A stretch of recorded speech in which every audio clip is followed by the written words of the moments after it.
A very good morning and welcome to the Breakfast News on Rajya Sabha television. My name is Aishwarya and these are the headlines. Nordic countries agree India a strong candidate for permanent seat in a reformed UN Security Council. Welcome New Delhi's bid for nuclear suppliers group membership. First India-Nordic summit underlines innovation partnership for India's flagship programs.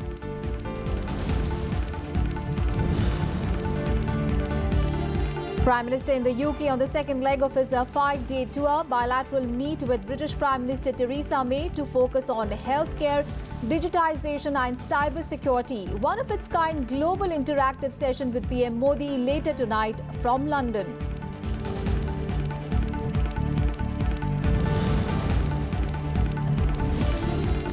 No shortage of currency, assures government after reports of ATMs running out of cash in some states. Says the suspected hoarding of 2,000 rupees could be the reason. Congress says the note ban problems are back.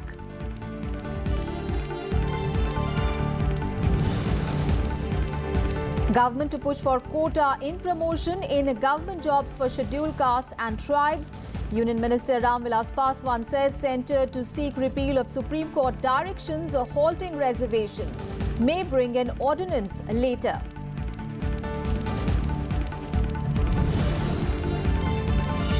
BJP asks all its 9 ministers in Jammu and Kashmir cabinet to resign. Move to enable party to bring new faces in 2-year-old Mehbooba Mufti cabinet.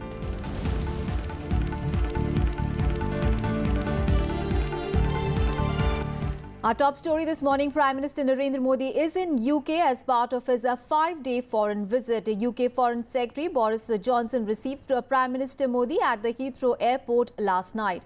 Prime Minister Modi has a packed day of official engagements today, starting with his bilateral meeting with British Prime Minister Theresa May at 10 Downing Street. The two leaders are expected to discuss a wide range of issues of mutual interest, including separatism, cross-border terrorism, visas and immigration, after which several agreements are expected to be signed. Prime Minister Modi will then head to Science Museum in London to visit the 5,000 Years of Science and Innovation exhibition, where he will interact with Indian origin and other scientists based in the UK. The event will also include the launch of a new Ayurvedic Centre of Excellence. Prime Minister Modi will then participate in an event hosted by the British Prime Minister at the Francis Crick Institute, where both the leaders will interact with Indian origin scientists working on cancer research and tropical diseases. The Prime Minister will also have a brief stop to garland the Basaveshwara statue, which Prime Minister Modi had inaugurated during his last visit to the UK in 2015 on the banks of the River Thames. The Prime Minister will then join heads of government from 52 other countries at a formal dinner hosted by Theresa May to mark the launch of a CHOGM. Last night, Prime Minister Modi held a late-night meet with British Foreign Secretary Boris Johnson, who said that he was excited about the growing India-UK bilateral trade. You know, the UK is one of the oldest democracies in the world, if not the oldest. India is the world's largest, and together, thanks to our shared history, we have a living bridge between us. Trade growing by about 15% a year, huge economic advantages, and of course, a massive ties of family and culture and kinship and all the rest of it. And now we want to build on that by working together on that incredible tech sector where both India and the UK are making giant strides together. And in what has been categorized as an unprecedented welcome, Prime Minister Modi will hold not just one but 2 meetings with his British counterpart Theresa May today before they begin formal deliberations as part of the multilateral Commonwealth Summit. He is also among only 3 senior world leaders attending the meeting to be invited for an audience with Queen Elizabeth. Our correspondent Akhilesh Suman met YK Sinha, India's High Commissioner to the UK, to know more about the Prime Minister's visit. Let's take a listen. High Commissioners or ambassadors have major role in bilateral relationship between the two countries. Mr. YK Sinha is here in Britain as High Commissioner of India. Mr. High Commissioner, what is the secret that no Prime Minister came for last 9 years to take part in Commonwealth Summit and Prime Minister Narendra Modi is coming here?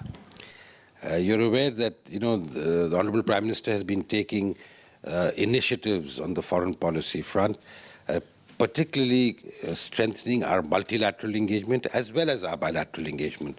And obviously we see value in our participation in the Commonwealth. We are one of the founding members of the Commonwealth, the biggest member in terms of population, 55% of the population. And I think there is a desire among the members to give a new direction to the Commonwealth. So I think we are hearing that India will be getting some important role in Commonwealth in coming days. So how important and what type of role India is trying to get, or Britain also wants to share its responsibility with India? No, I think it's not a question of a particular role or a particular sort of direction. Okay. I mean, a direction, yes, not a particular role necessarily, because India carries weight in international affairs, in multilateral and bilateral affairs. We are, of course, as I mentioned, the largest member of the Commonwealth. We are also the fastest growing large economy in the world. So I think the Commonwealth can benefit from India's participation. And India can help in achieving objectives which are for the larger good of the membership. Is it just a coincidence that Prime Minister Narendra Modi and Theresa May is meeting just before the Commonwealth Summit, or they want to also strategize something both bilateral and multilateral ways? No, I can assure you it's not a coincidence. No, I think it's very clearly a reflection of the importance that both countries attach to our relationship. And the bilateral engagement that the Honourable Prime Minister will be quite intense. As I mentioned, he will be meeting the Prime Minister of the United Kingdom, not once but twice in a bilateral context, emphasizing different aspects of our relationship. The Queen, Her Majesty the Queen, will be receiving the Prime Minister on a private audience. Really last question, sir, that visa has been one of the major issues between India and UK, and there was a hardening of a stand from the British part on the visa issue. So do you think that after this summit, British will relax the visa regime for Indians? Each country has their own visa regimes, their own certainly India would like a freer movement of people and professionals. So obviously this issue is important to us. But I must add that if you see the total number of visas issued to Indians, it's quite large. So High Commissioner Mr. Y.K. Sinha is very confident about this visit and meeting of Prime Minister Narendra Modi and Theresa May, and we will see some positive result after bilateral and also Commonwealth multilateral forum. Akhilesh Suman for Rajya Sabha Television with camera person Shivi Sudarshan in London. In fact, our Foreign Affairs editor Akhilesh Suman is joining us from London. He's tracking all those developments in London very, very closely. Akhilesh, now that Prime Minister is in London, now what are his major engagements today, and how do you see this leg of his visit to London? Yes, from today morning onwards, Prime Minister Narendra Modi will have very hectic program. In the morning, he is having breakfast meeting that will be in a way that summit level meeting with Prime Minister of Britain, Theresa May. And after that meeting, he will go to Visvesvaraya Center, Science Museum, and he will also meet Queen in the evening. And in the night, he is addressing a conglomeration, a grouping of Indian community people who will be present here, and they will. It will be like showcasing India for the world. So Prime Minister Narendra Modi set for a packed day of official engagements today, starting with his bilateral meeting with British Prime Minister. You stay with us, Akhilesh. We'll just come back to you. And earlier, Prime Minister Modi held bilateral talks with his Swedish counterpart, Stefan Löfven, on Tuesday. Both held a fruitful discussion on issues related to cooperation in innovation, trade and investment and culture. They also exchanged views on regional and multilateral cooperation. And following the talks, India and Sweden signed the Joint Innovation Partnership and Joint Action Plan. Here is a detailed report. Prime Minister Narendra Modi held wide-ranging talks with his Swedish counterpart Stefan Löfven in Stockholm on Tuesday. Both countries agreed to deepen their collaboration through a strategic innovation partnership, Two documents, Innovation Partnership and Joint Action Plan, were finalized to maximize bilateral cooperation for the benefit of the people. Prime Minister Modi said both sides focused on how Sweden can help India in its development journey. आज हमने एक innovation partnership और joint action plan पर सहमति की है। Innovation, investment, startups, manufacturing आदि हमारी साझेदारी के प्रमुख आयाम हैं। इनके साथ हम renewable energy, urban transport, waste management जैसे अनेक विषयों पर भी ध्यान दे रहे हैं। India and Sweden also agreed to strengthen their defense and security cooperation. रक्षा क्षेत्र में स्वीडन बहुत लंबे समय से भारत का साझेदार रहा है और मुझे विश्वास है कि भविष्य में भी इस क्षेत्र में विशेष रूप से रक्षा उत्पादन में हमारे सहयोग के लिए कई नए अवसर पैदा होने वाले हैं। Lovian praised India as a global power and said the two countries are a perfect match. He added there is greater cooperation in areas like green technology and smart cities between India and Sweden. India is aiming for an unprecedented economic transformation, including in manufacturing as well as in digital development. And Sweden has many sustainable and innovative solutions to offer. I'm talking about green technology, smart cities, and innovation as part of our cooperation. And at the end of the day, it's about creating jobs and a sustainable economic growth. The joint declaration on Sweden-India Innovation Partnership will cover cooperation across a wide spectrum, ranging from the creation of effective innovation systems to the commercialization of new technologies. The partnership will be in areas like smart cities, transportation, e-mobility, energy, clean technologies, space, bio-based economy, health and life sciences. Bureau Report, Rajya Sabha TV. And Sweden has backed India's bid for membership of the nuclear suppliers group as well. Swedish Prime Minister Stefan Löfven expressed his country's support to India during his talks with Prime Minister Narendra Modi in Stockholm yesterday. And out of the 4 export control regimes that work to keep the proliferation of weapons of mass destruction in check, India is a member of the Missile Technology Control Regime, the Wassenaar Arrangement and the Australia Group. Now, Sweden also extended support to India's permanent membership of a reformed and expanded United Nations Security Council. Prime Minister Modi has thanked his Swedish counterpart for his support. And Prime Minister Modi and his counterparts from 5 Nordic countries took part in the first India-Nordic Summit in Stockholm. Following the meeting, the leaders pledged to deepen cooperation between the Nordic countries of Sweden, Norway, Finland, Iceland and Denmark and India. The leaders discussed key issues related to global security, economic growth, innovation and climate change. They reaffirmed the importance of free trade as a catalyst for achieving inclusive growth and realizing sustainable development goals. The summit emphasized India's strong commitment to innovation and digital initiatives with national flagship programs such as Make in India, Startup India, Digital India and Clean India.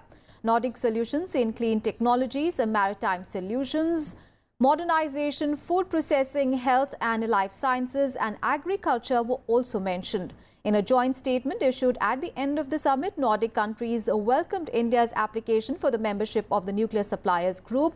They also agreed that India is a strong candidate for a permanent seat in a reformed United Nations Security Council, expanded with both permanent and non-permanent members. And Prime Minister Modi held a separate bilateral meeting with the Prime Ministers of Denmark, Finland, Norway and Iceland. The discussions focused on bilateral ties as well as major global and regional issues of mutual interest. 5 MOUs were signed on the occasion with the Nordic nations. These include on cooperation in the field of sustainable and smart urban development, animal husbandry and dairying, as well as food safety cooperation and agricultural research and education with Denmark, and on the establishment of an ICCR chair for Hindi language with Iceland. India has substantial economic ties with the Nordic nations. Annual India-Nordic trade is about $5.3 billion, while the cumulative Nordic FDI into India is worth $2.5 billion. And our colleague Akhilesh Suman continues to be with us from London. Akhilesh, how will you summarize Prime Minister Modi's first meeting with the Nordic nations? What is the outcome of the meet?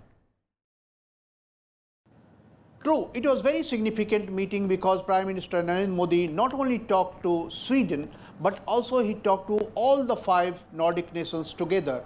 And the message came very clear that India gives importance to the whole Nordic nations as a group, not just as a bilateral individual nations. And I think that message has gone down very well. And the major topics that was discussed between Narendra Modi and also all the 5 prime ministers was economic growth, global security, sustainable development, as well as climate change, in addition to innovation. And they also discussed the issues of resolution of any dispute in a peaceful manner, including South China Sea, and also they tried to converge on the issue of United Nations Security Council reform and also on the issue of NSG. All Nordic nations supported India for NSG membership.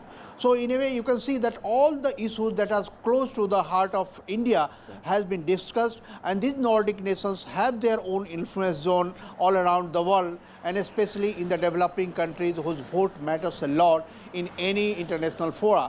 So in that way, Prime Minister Narendra Modi has also showcased the importance of India as an open market, and he also mentioned that free trade between India and Nordic nations may be very important for increasing trade and also increasing growth and also people-to-people contact between the two groups. So you mean that India and also the Nordic nations separately and also collectively. So after Nordic nations meeting, he came to London, and then you will see that in London he will have another round of meeting. Absolutely. Thank you so much, Akhilesh, for all those updates there. Of course, you keep tracking all those developments, Prime Minister Modi's visit to London as well. Thank you so much. And Prime Minister Modi also invited top Swedish firms to invest in India and participate in its flagship initiatives. He said this after interacting with the Swedish CEOs at the round table meeting along with his Swedish counterpart. The Prime Minister said that Sweden remains a valued partner for the Make in India initiative. Prime Minister Modi also highlighted various investment opportunities in India. Around 30 CEOs or representatives of firms participated in the meeting.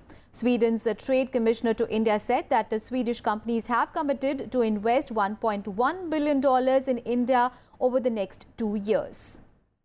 And following the roundtable meet, Prime Minister Modi took to Twitter to say that stronger business relations augur well for the people of both the nations. And while in Sweden, Prime Minister Modi also addressed the Indian diaspora at the Stockholm University. In his address, Prime Minister Modi said that India was going through a period of change and that the government in the last 4 years has worked towards building a developed and inclusive country. PM Modi said that the perception about the way the government functions was changing and that it was easier to do business in India now, especially after the implementation of the GST. The Prime Minister also added that Jan Dhan Yojana, Aadhaar and mobile technology had merged to create a direct benefit transfer facility. PM Modi also asserted that India's stature has increased at the world stage. Swedish Prime Minister Stefan Löfven was also present at the event, and he also lauded the Indian diaspora for its contribution to the Nordic country. He further said that Sweden highly values its partnership with India. साथियों, आज देश परिवर्तन के बड़े दौर से गुजर रहा है। आज भारत में एक ऐसी सरकार है जो भारत की साख के लिए, भारत के स्वाभिमान के लिए, भारत को 21वीं सदी में नई ऊंचाई पर पहुंचाने के लिए दिन रात एक कर रही है। पिछले 4 वर्षों में हमने विकसित और समावेशी भारत के निर्माण के लिए, न्यू इंडिया के निर्माण के लिए भरसक प्रयास किया है। हमने स्वतंत्र भारत के 75 साल होने तक, यानी सन 2022 तक, जबकि भारत की आजादी के 75 साल होंगे, संकल्प से सिद्धि का प्रण लिया हुआ है। साथ ही हमने विश्व में भारत की समृद्ध परंपरा के लिए और भारतीयता के लिए सम्मान बढ़ाने में कोई कमी नहीं रखी है। And back home, in an effort to reach out to the Dalit community, Union Minister Ramvilas Paswan on Tuesday said that the government will move the Supreme Court for quota in promotion for SCs, STs. Now, Paswan, who is a member of a group of ministers constituted for issues involving these communities, also said that the government is open to bringing an ordinance. His announcement follows the government's decision to file pleas in the apex court against its two orders, which it has argued would work against the interests of the SCs and the STs. Now, Paswan said the court has ruled in favor of reservation for SCs and STs in promotion, but also introduced several conditions which have led to non-implementation of a quota guidelines. Now, according to these guidelines, state and central governments have to verify backwardness and efficiency for employees to be benefited from reservation in promotion rules. पर हम लोग क्या कहते हैं कि जो है हम जो सरकार, हमने कहा था कि सरकार का जो परसेप्शन है, हमने कहा 3 महीना का समय आपसे मांगा था। तो हम जो क्या कहते हैं कि जो है उसको क्या कहते हैं कि हम लोग प्रमोशन में रिजर्वेशन लागू करवाएंगे। ये पहले एक बात खत्म करने दीजिए। तो प्रमोशन में रिजर्वेशन क्या कहते हैं कि होगा। अब कैसे होगा? 2 तरीका है। एक तरीका क्या कहते हैं कि ये है कि सुप्रीम कोर्ट ने ये नहीं कहा है कि प्रमोशन में रिजर्वेशन नहीं होना चाहिए। उन्होंने कहा है कि रिजर्वेशन क्या कहते हैं होगा, लेकिन ये 3 क्राइटेरिया जो 3 कंडीशंस लगाया है, वो क्या कहते हैं हम सरकार की तरफ से अटॉर्नी जनरल जाएंगे और कहेंगे कि साहब क्या कहते हैं ये बैकवर्डनेस का सवाल है, या क्या कहते हैं एफिशिएंसी का सवाल है, या ये सवाल है does not arise in case of scheduled caste and scheduled tribes. उसके एक तरीका क्या कहते हैं कि ये है। दूसरा तरीका है क्या मानते हैं उसके बावजूद भी मानते हैं सुप्रीम कोर्ट जो है क्या कहते हैं कि हाजिर रहता है कि नहीं क्या कहते हैं प्रमोशन में रिजर्वेशन नहीं होगा, तो फिर सरकार दूसरा रास्ता निकालेगी। जिस तरीके है एक रास्ता है, जिस तरीके से मान लेते हैं कि अभी हम जो है हमने कह दिया है कि SC ST प्रिवेंशन एक्ट है, उसमें हम ऑर्डिनेंस लाएंगे, हम वो एक ऑर्डिनेंस का भी रास्ता है। On to the other top story of the day, dispelling concerns over currency shortage in ATMs. Finance Minister Arun Jaitley has said that there is more than adequate currency in circulation. Jaitley also clarified that the shortage is temporary and caused due to sudden and unusual increase in demand in some parts of the country. He also said that the steps are being taken to ensure that ATMs are supplied with cash and non-functional ATMs normalized at the earliest. Amid reports that many ATMs had run out of cash in several states, Finance Minister Arun Jaitley assured there is more than adequate currency in circulation. In a tweet, Jaitley said that overall there was more than adequate currency in circulation and also available with the banks. The temporary shortage caused by sudden and unusual increase in demand in some areas is being tackled quickly. The government also assured that it would supply adequate currency notes to meet even higher levels of demand if such demand were to continue in the coming days or months. इस समय भी हमारे पास 1.25 लाख करोड़ रुपए की cash currency है, उसमें कोई problem नहीं है। प्रॉब्लम एक आई है जिसको हमको भी सीधे तौर पर स्वीकार करने में कोई चल रही है कि कुछ राज्यों में जो है पैसे अधिक हो गए, कुछ में कम हो गए हैं। तो उसके लिए हमने गवर्नमेंट ने कमेटी बनाया है, स्टेट वाइज कमेटी बना दिया है, और रिजर्व बैंक अपने भी एक कमेटी बना करके वो ये कर रहा है कि पैसा एक स्टेट से दूसरे स्टेट को ट्रांसफर किया है, क्योंकि बिना रिजर्व बैंक के अनुमति के वो पैसे ट्रांसफर नहीं किए जा सकते हैं। तो उसका हम कर दिए हैं।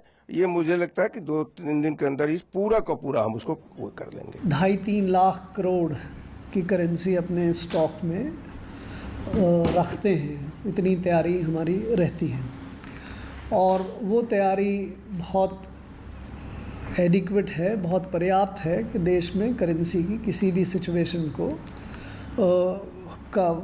के हिसाब से उसको मुकाबला किया जा सके, उसको फेस कर सकें। In the first 13 days of April, the currency supply increased by 45,000 crores. The unusual spurt in demand is seen more in some parts of the country like Andhra Pradesh, Telangana, Karnataka, MP and Bihar. RBI data in February showed that the currency in circulation in the country was at 99% of pre-demonetization level. The total currency in circulation stood at 17.78 trillion rupees on 16th February 2018. Before demonetization, the total currency in circulation was 17.97 trillion rupees. Hoarding of 2000 rupees notes may not be hoarding for that matter. It could be just the safety psychosis of the Indian population at large. The festivals which is happening, you have the festivals, Bihu is there, and then you have Baisakhi, and then you have the Karnataka election. Meanwhile, the RBI also clarified there was no currency shortage. It, however, added that the shortage may be felt in some pockets, largely due to logistical issues of replenishing ATMs frequently and the recalibration of ATMs still underway. The Finance Ministry held a meeting with the RBI officials last week to ensure there was no large-scale hoarding of cash. The Finance Ministry officials also held consultations with state officials and bank heads to assuage concerns on currency crunch. Kriti Mishra's report for Rajya Sabha TV.